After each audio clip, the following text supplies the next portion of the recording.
देखिए, tiger reserve को लेकर के हमारे प्रदेश के मंत्रिपरिषद में जो निर्णय हुआ है और निश्चित तौर पे गुरु घासीदास टाइगर रिजर्व जो चिन्हांकित किया गया है और उसके माध्यम से हमारे यहाँ पर्यटकों की संख्या भी बढ़ेगी। टाइगर को संरक्षण संवर्धन करने के लिए इससे बल मिलेगा और किसी भी तरीके का कोई रिमोट की बात विशेष है ही नहीं। कांग्रेस के लोग जिस तरीके से रिमोट पे चला करते थे और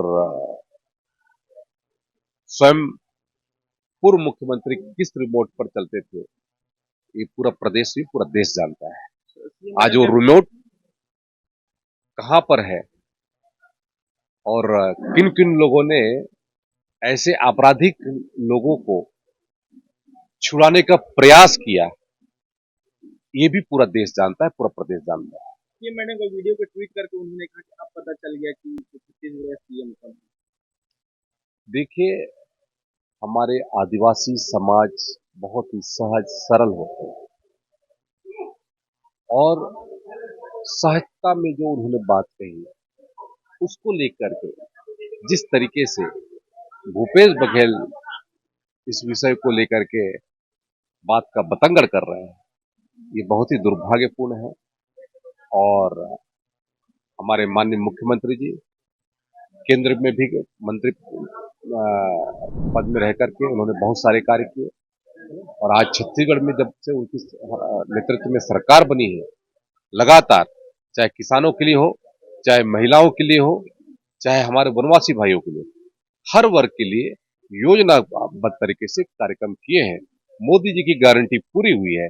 इसके कारण से ये लोग के पास में कुछ विषय नहीं है, इसलिए ये लोग आपस में इस तरीके से कोशिश कर रहे हैं ताकि हमें अपने ध्येय से नजर हटे। कैबिनेट में बड़ी फैसला लिया गया है टाइगर रिजर्व बनाने के लिए, पर इसके अलावा भी और किन किन मुद्दों पर चर्चा हुई? देखिए, टाइगर रिजर्व को लेकर के हमारे प्रदेश के मंत्रिपरिषद में जो निर्णय हुआ है और निश्चित तौर पे गुरु घासीदास टाइगर रिजर्व जो चिन्हांकित किया गया है और उसके माध्यम से हमारे यहाँ पर्यटकों की संख्या भी बढ़ेगी।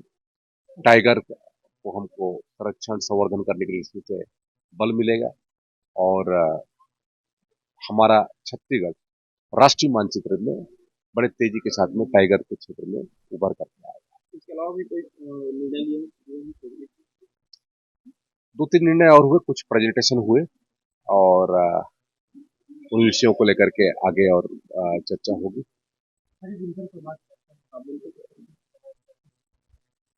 मैं अंतिम समय में आया इसलिए मैं ज्यादा कुछ नहीं निकले, लेकिन आज राष्ट्रीय बुनकर दिवस है, उसके अवसर पर मैं हमारे सभी पूरे प्रदेश के बुनकर साथियों को हार्दिक बधाई देता हूँ, शुभकामना देता हूँ।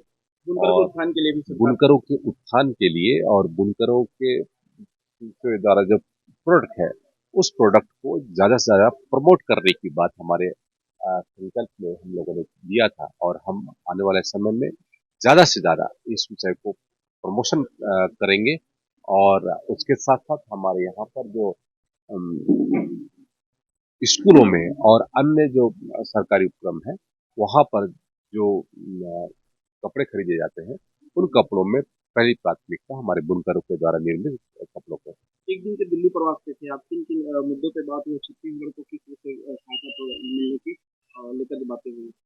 देखिए, कल मैं दिल्ली प्रवास में था और उसमें हमारे माननीय वन मंत्री श्री भूपेंद्र यादव जी से मुलाकात हुई और वो 12 तारीख को जब हम पूरा देश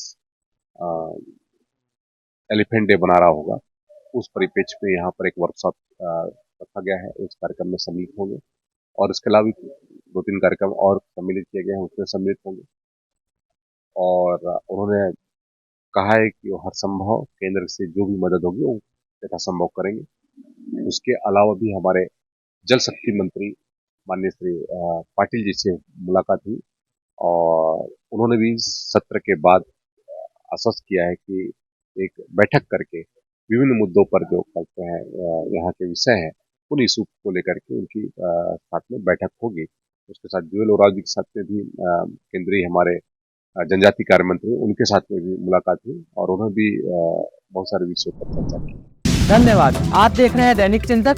आगे की अपडेट के लिए बने रहें हमारे साथ। हमारे चैनल को लाइक, सब्सक्राइब और शेयर करना ना भूलें।